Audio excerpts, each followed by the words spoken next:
Bom dia, queridos fonos. Essa live de hoje eu vou falar sobre o tema tratamento fonoaudiológico em casos de microdiafragma laríngeo ou microweb, né? Então a gente vai falar sobre isso nessa live de hoje. Deixa eu contar para vocês primeiro o contexto, por que surgiu essa temática, por que surgiu, sempre tem algum contexto, tem milhões de temas para a gente conversar, mas esse tema surgiu sem ser no sábado passado, que foi a Páscoa, no anterior, na sexta, aliás, onde eu fiz uma mentoria extra com as minhas alunas do curso Raciocínio Blindado. E nessa mentoria a gente discute casos que elas trazem e é bem legal, assim, bem personalizado. E um dos casos a gente estava analisando toda a avaliação e o exame de otorrino, e olhando o exame nos pareceu ali que tinha a presença de um microdiafragma laríngeo, né? E aí, em função disso, a gente começou a discutir sobre as implicações disso, o que isso influi no tratamento e o que fazer, né? Ainda mais porque não tinha o diagnóstico otorrinolaringológico. E eu coloquei algumas enquetes também nos stories e 100% de quem respondeu colocou que nunca atendeu um caso de microdiafragma laríngeo. Lá nos stories eu coloquei microweb, ou que não sabia. Então, claro, que pode ser que respondeu mais quem se interessou porque não conhecia realmente, mas me chamou a atenção pelo fato de que é uma alteração que não é tão rara. E aí eu pensei, vou falar sobre esse tema em alguma live, acho que pode ser de interesse. Então eu vou falar sobre isso hoje, e hoje eu vou fazer um pouquinho diferente. Então, só me apresentando, para quem ainda não me conhece, meu nome é Mara Kelly Christman, sou fonoaudióloga, sou doutora em voz, professora universitária e converso aqui com fonos, né, para deixar bem claro para todos, com fonos que gostam ou pretendem atuar com voz, tá bom? Então, o tema hoje sobre a fonoterapia em casos de microweb ou microdiafragma laríngeo. Primeiro eu vou começar contextualizando o que é essa lesão, o que é um microdiafragma laríngeo. O microdiafragma laríngeo é uma membrana, tá? Que ela aparece na comissura anterior das pregas vocais. Sabe as pregas vocais? Faz de conta que meus dedos aqui são as pregas vocais. Abre e fecha, né? Quando a gente vê um microdiafragma laríngeo, é como se tem uma membrana aqui, ó, bem aqui na região anterior, bem semelhante a essa membrana aqui do dedo mesmo, né?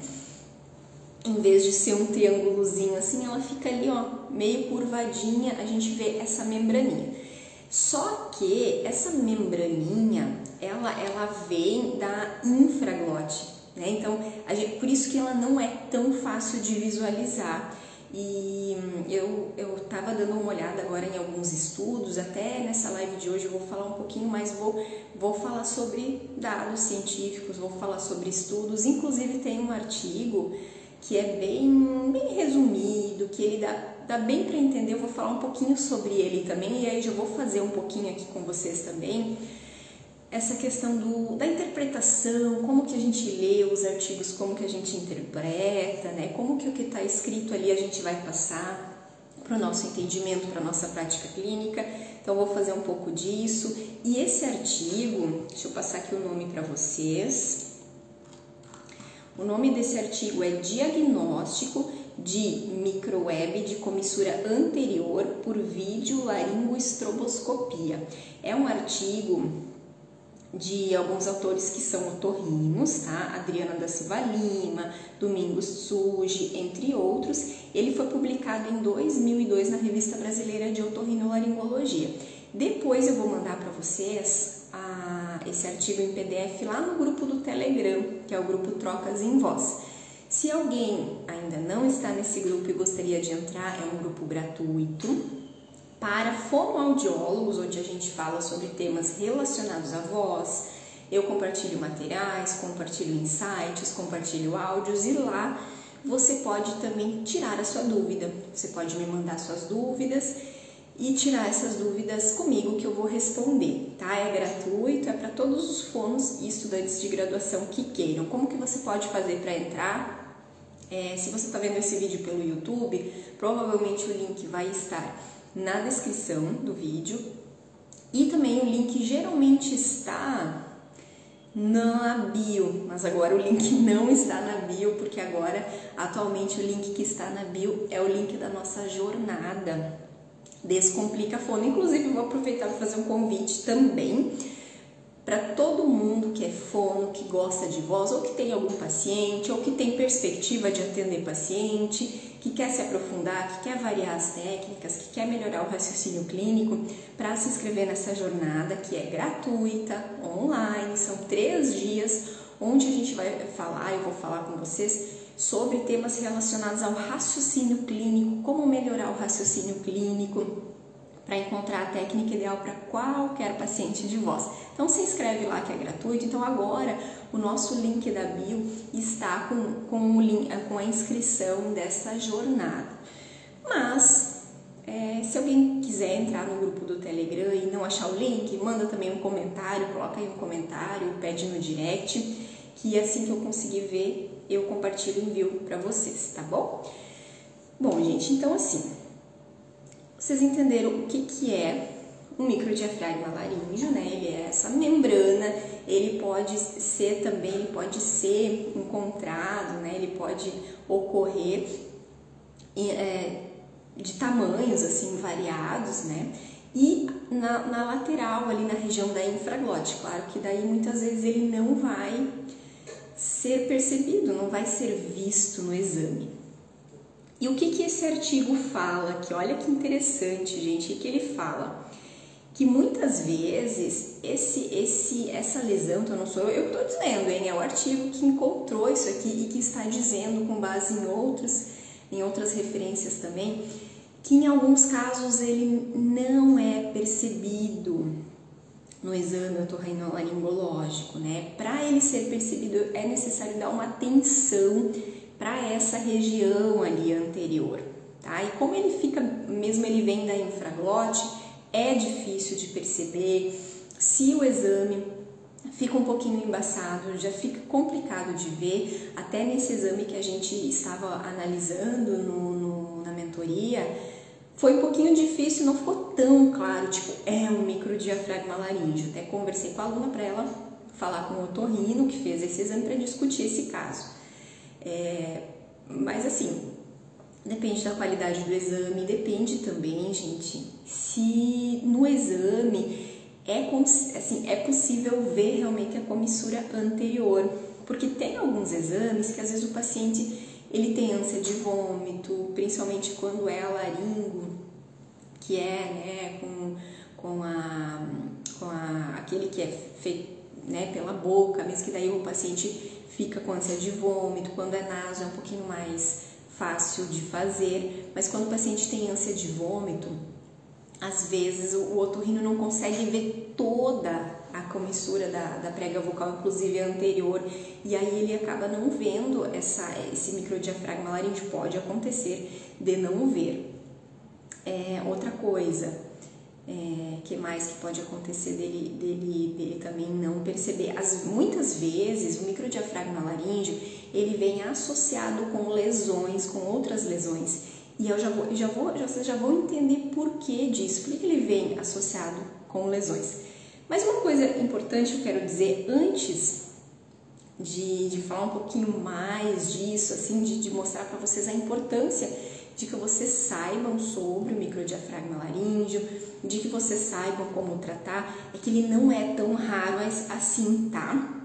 E eu até fui procurar agora na literatura para identificar um pouquinho a incidência, e nesse artigo aqui que eu vou compartilhar depois no Telegram, eles pegaram o seguinte, eles pegaram 100 exames de videolaringoestroboscopia, exames que já haviam sido realizados previamente, pegaram aleatório 100 e fizeram uma análise para procurar o microdiafragma laríngeo.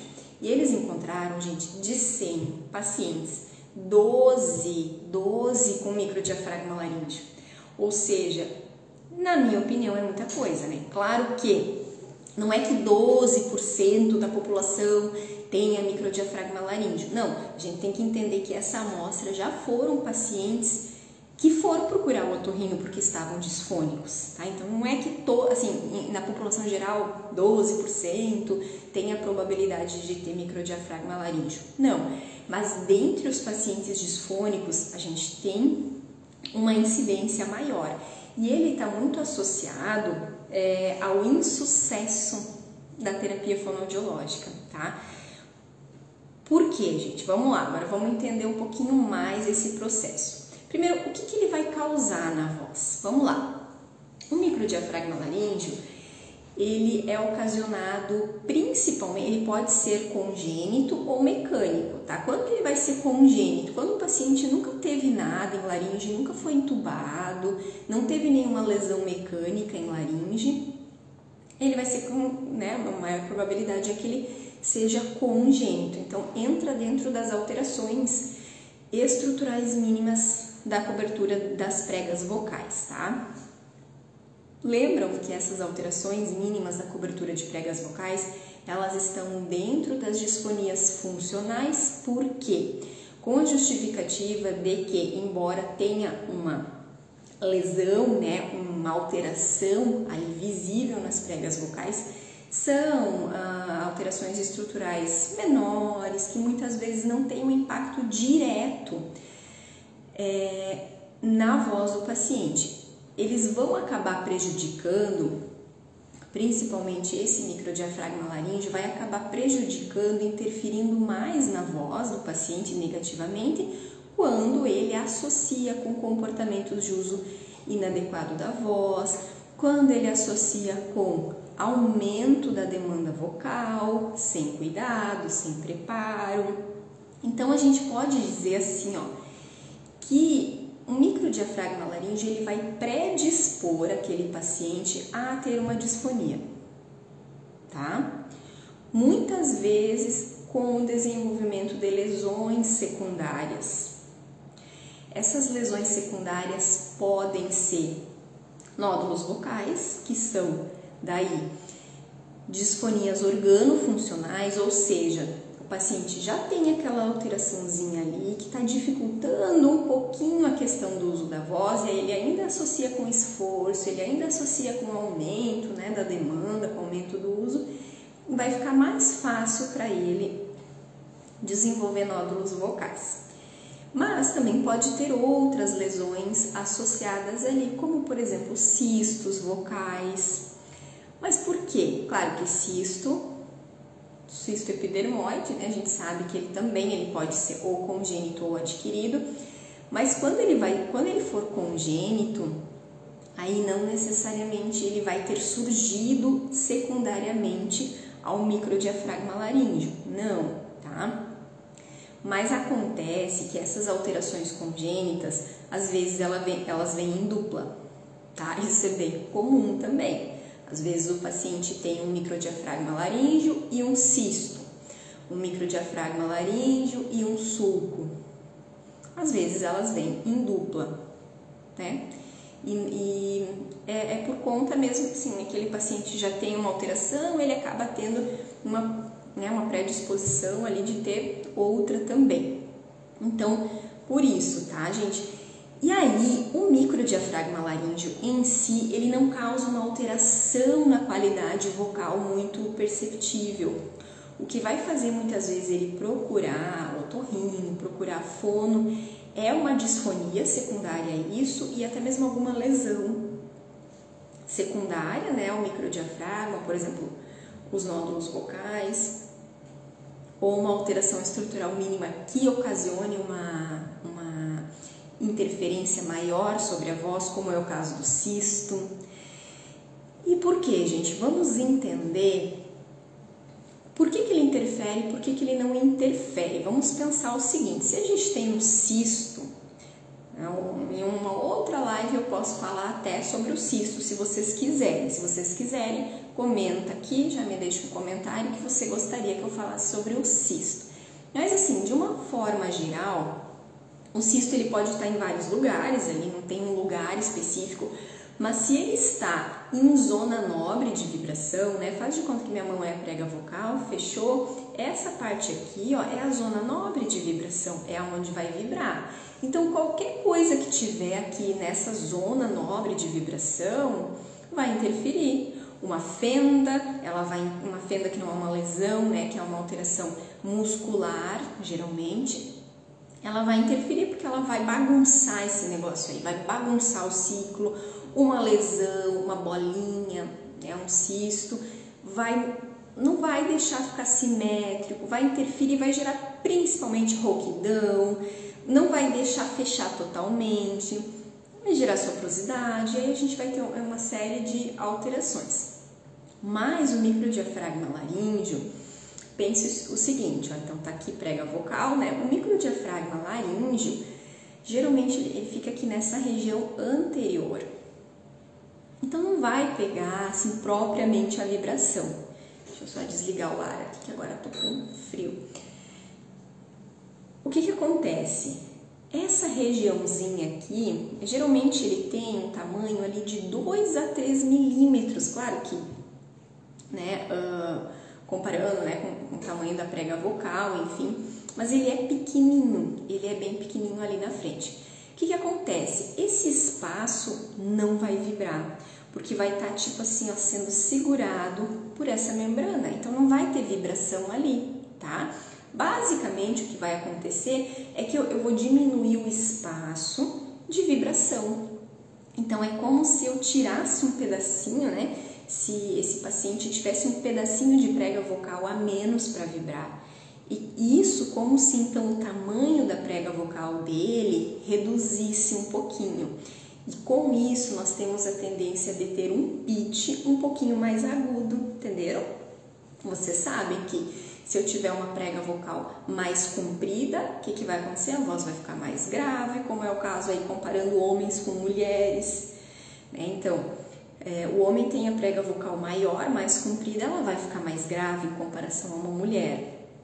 E aí, se você acrescentar um microdiafragma laríngeo, esse tamanho, esse comprimento aí, digamos assim, de vibração da prega vocal, ele vai ficar um pouquinho diminuído e vai ficar como se fosse a prega vocal um pouquinho menor.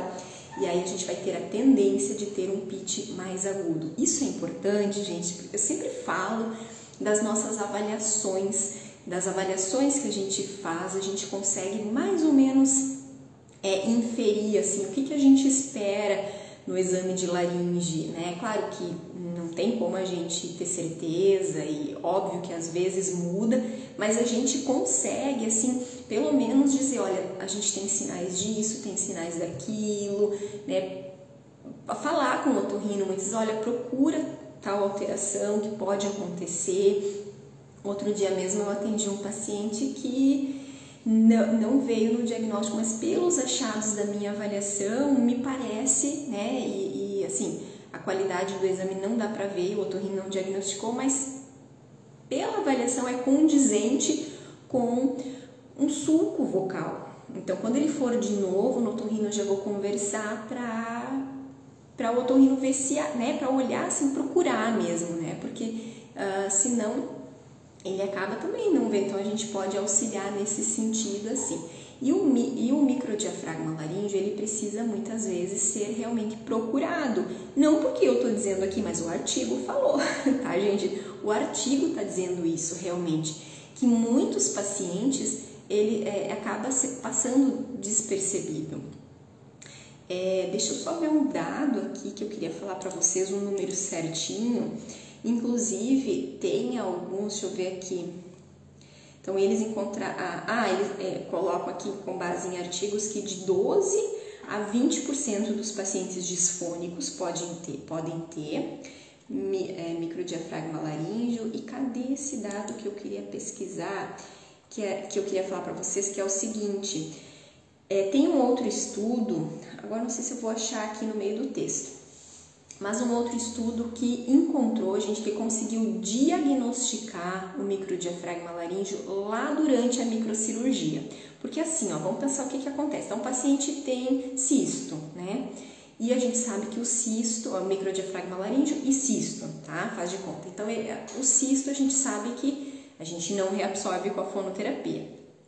E aí o paciente vai para a cirurgia. Lá na cirurgia, ele consegue ver com muita mais facilidade, porque o paciente está anestesiado, né? Então não vai ter interferência, enfim. E aí ele vai estar ali com também o paciente anestesiado, ele vai conseguir com os instrumentos palpar. Em muitos casos, o microdiafragma laríngeo é diagnosticado durante a microcirurgia. Aqui um artigo falando isso, tá? Então é algo interessante, algo realmente para a gente ficar atento, né? Quando a gente vê algum paciente que tem esse pitch, então assim, um paciente que tem nódulos vocais, claro que ele vai ter um pitch um pouquinho mais grave, né? Em função do aumento de massa pelos nódulos, mas ao mesmo tempo ele vai ter a tendência de ter um pouquinho mais agudo em função do microdiafragma. Então são questões, depende também do tamanho do nódulo, mas são questões para a gente analisar olhando as nossas avaliações, tá? E outra coisa interessante que também eu li e assim é interessante para eu passar para vocês é que o microdiafragma laríngeo ele está muito associado com pacientes que não têm sucesso na fonoterapia. Ou seja, o paciente tem nódulos vocais e aqueles nódulos não reabsorvem com a fonoterapia, tá? Então, por isso assim é importante a gente tá encaminhando o paciente de tempos em tempos no otorrino, sabe, de volta. Isso é uma coisa que eu falo assim, ó, se você está atendendo o paciente por um tempo e assim, o paciente está fazendo, lembram tudo que eu sempre falo, né? Se o paciente não está aderindo é outra coisa, o insucesso ele pode estar ocorrendo em função disso. Mas ó, primeiro, você está seguro de que aquilo que você está fazendo está certo para esse paciente, está ok, ele está fazendo o exercício certo, ele está aderindo, ele está fazendo em casa e o negócio não está melhorando, sabe? Não fiquem aí, ai meu Deus, aí fiquem inseguros. Mandem de volta para o otorrino, conversa com o otorrino, não fica com medo do julgamento, conversa com o otorrino, né? Pede para ele olhar assim, com muito carinho, muita atenção, para ver se não tem nada a mais ali, para olhar se esse nódulo diminuiu, se não diminuiu, porque muitas vezes, se está tudo certo, né? Se você está fazendo tudo certo, esse paciente não tem evolução, ele não tem melhora, ele vai precisar ir para o segundo, digamos assim, a segunda instância, né? Que é um processo mais invasivo, é uma microcirurgia de laringe, para retirada, por exemplo, dessa lesão, enfim, tá? Então, igual a gente tem que encaminhar, só para deixar esse detalhe também, é importante encaminhar para o otorrino, mesmo quando o paciente não tem evolução. Não encaminhem só quando ele está bem, só quando ele melhorou, tá? Não fiquem muito tempo com o paciente ali, ó, um período que vocês estão vendo que o negócio não está andando, 2 meses, 3 meses, negócio estagnado, por favor, né, gente, já tomem alguma providência, já. E também não adianta dar alta para o paciente e dizer que não funcionou, a gente tem que, né, então assim, tem que ajudar ele, vamos de volta no otorrino, vamos ver o que acontece, vamos pensar, tá? Então, muitas vezes ele precisa ir para essa microcirurgia, tá? Eu não vejo, assim, não tenho visto com muita frequência, ao menos por aqui, essa cirurgia de ressecção do microdiafragma, mas dá para fazer. Quando eles vão para fazer a cirurgia de retirada do nódulo, se eles veem o microdiafragma, já faz essa ressecção também, tá? Que mais, gente, sobre o microdiafragma? Então, como tratar? Fica a dúvida, não fica essa dúvida? Então, como é que eu trato? Bom, gente, se eu falei no início que o microdiafragma laríngeo em si, ele não gera tantas alterações, se ele vier sozinho, sem aquele aumento de demanda, aquela coisa toda, ele não vai gerar tanto prejuízo, tá? Tanto é que muitas vezes o paciente ele nem vem por conta disso, né? Ele vem geralmente quando tem uma lesão secundária, quando tem uma disfonia. Então, basicamente, nós vamos acabar tratando essa lesão secundária, por exemplo, os nódulos vocais, e também o que a gente faz geralmente? A gente vai potencializar a função vocal desse paciente. Então, assim, ele vai conseguir ter um melhor condicionamento da musculatura, uma melhor mobilização de mucosa com a estrutura que ele tem, tá? Então, assim, nem sempre a gente vai mandar esse paciente, né? A gente nem sempre o otorrino vai identificar que há necessidade de fazer essa ressecção, essa retirada aí do microdiafragma laríngeo, nem sempre. Às vezes a gente consegue compensar as coisas boas, assim, potencializar, digamos assim, essas estruturas que existem ali, tá? Eu acho que é basicamente isso, gente. Deixa eu só olhar aqui o que eu anotei. Eu fiz algumas anotações aqui para ir falando para vocês. Tá? Outra coisa sobre esse estudo que eu tô falando, depois vou mandar para vocês. O objetivo dele foi estimar a frequência de ocorrência do microweb em pregas vocais de pacientes com disfonia, tá? Por isso que eu falei que não é 12% na população em geral, não. É 12% dos pacientes com disfonia desse estudo. E estudando a associação dessa lesão com sexo, idade ou outras lesões laríngeas. Então, ele teve a associação, né, positiva com outras lesões, mas não teve associação com sexo, idade. Claro que não é uma amostra tão grande assim para a gente poder dizer que é um resultado absoluto, mas a princípio não tem associação com sexo ou com idade. E outra coisa interessante que me chamou a atenção, que eles foram muito corretos, assim, seguiram bem à risca a questão metodológica, e eles excluíram pacientes onde a análise, exames, né, de pacientes onde a análise foi duvidosa por presença de secreção. Às vezes tem secreção na região anterior.